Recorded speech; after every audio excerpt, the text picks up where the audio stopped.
नेपाल के वीरगंज से प्रदर्शनकारी वीरगंज जेल में घुस गए हैं। जेल ब्रेक की कोशिश की गई है। वीरगंज जेल का गेट प्रदर्शनकारियों ने खोल दिया, जिसके बाद कई कैदी फरार हो गए। सेना के जवानों ने जेल को अपने कब्जे में ले लिया है। प्रदर्शनकारियों को रोकने के लिए सेना ने फायरिंग भी की है। प्रदर्शनकारी और सेना के जवान आमने सामने हैं। तस्वीरें सामने आ गई हैं। कैदी जेल की दीवार तोड़कर फरार हुए हैं। जेल की दीवार तोड़ते हुए तस्वीरें कैमरे में कैद भी हुई हैं। आप ये देखें, एक बड़ा हिस्सा इस जेल का तोड़ा गया। तोड़ते हुए तस्वीरें भी कैमरे में कैद हुई हैं। और केवल वीरगंज की ही बात नहीं है, दूसरी जेलों से भी कैदियों को भगाया जा रहा है। महोत्तरी जेल से 576 कैदी भाग गए हैं। पोखरा जेल से 900 कैदी फरार हैं। वीरगंज जेल का भी गेट प्रदर्शनकारियों ने खोल दिया, जिसके बाद यहां से भी कई कैदी भाग खड़े हुए।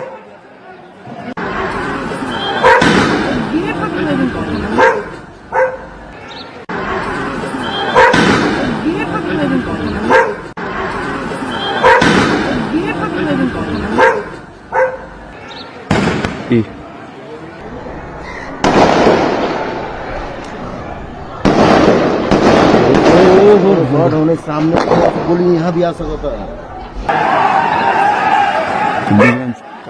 तस्वीरें इस वक्त आपके सामने हैं। हमारे दो सहयोगी इस वक्त विशाल सिंह नेपालगंज से जुड़े हुए हैं और साथ ही नीतीश चंद्र वीरगंज से हमारे साथ जुड़े हुए हैं। ये तस्वीरें हम जो देख रहे हैं, ये वाकई में परेशान करने वाली किसी भी देश के लिए उस लिहाज से हो सकती है जब जेल को तोड़कर मुजरिमों को वहां से फरार करने की कोशिश की जाए।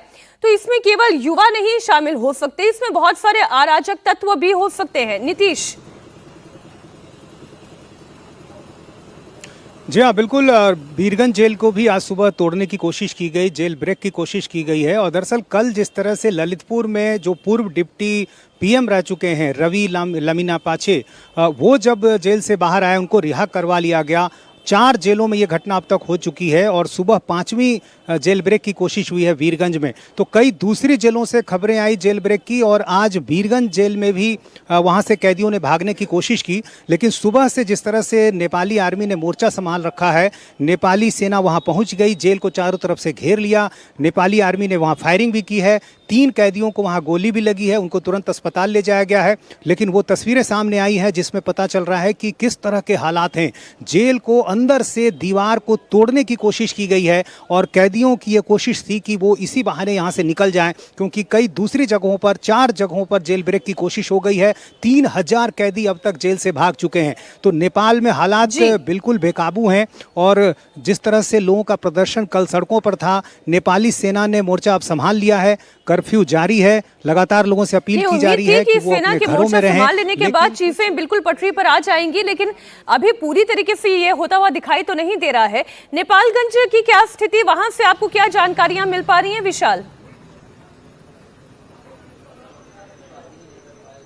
मीनाक्षी, इस समय हम नेपाल के नेपालगंज इलाके में मौजूद हैं, जहां पर बीते दिन अगर बात कर लिया जाए तो न सिर्फ काठमांडू में बल्कि अलग अलग हिस्सों में जिस तरीके से हिंसक प्रदर्शन हुआ, आगजनी हुआ, नेपालगंज भी उससे अलग नहीं है। सीधी तस्वीरें बोलूंगा कैमरामैन को दिखाएं कि अभी भी जो आगजनी की तस्वीरें हैं वो बैरिकेड्स दिखाते हैं, सरकारी बैरिकेड्स दिखाते हैं। और बाकी जो सामान है जो यहां से भंसार के लिए निकलता है, यानी कि जो टैक्स होता है, जब आप इंडिया से नेपाल आते हैं या नेपाल से इंडिया आते हैं तो भंसार के रूप में टैक्स लिया जाता है। ये सारी चुंगी का जो आगे का सामान है वो आप देखिए कि किस तरीके से जो नेपाल की आर्म्ड पुलिस फोर्स के लोग हैं वो फिलहाल यहां पर हालात जो हैं वो उसको नॉर्मल करने की कोशिश कर रहे हैं। लेकिन जले हुए ये जो अलमारियां हैं, जो जले हुए बैरिकेड्स हैं, जो जली हुई यहां पर चीजें दिखा रही हैं, वो ये बताने के लिए काफी हैं कि कल यहां पर हालात किस तरीके के थे। और इसीलिए नेपाल की आर्मी ने, नेपाल की आर्म्ड पुलिस फोर्स ने सड़कों पर मोर्चा संभाल लिया है ताकि कल जैसे हालात कम से कम आज नजर न आए। लेकिन बगल में आप देखिए टूरिस्ट इन्फॉर्मेशन सेंटर है और टूरिस्ट इन्फॉर्मेशन सेंटर को भी किस तरीके से रैंसैक किया गया है, किस तरीके से बुरी तरीके से प्रभावित किया गया है, किस तरीके से जलाया गया है।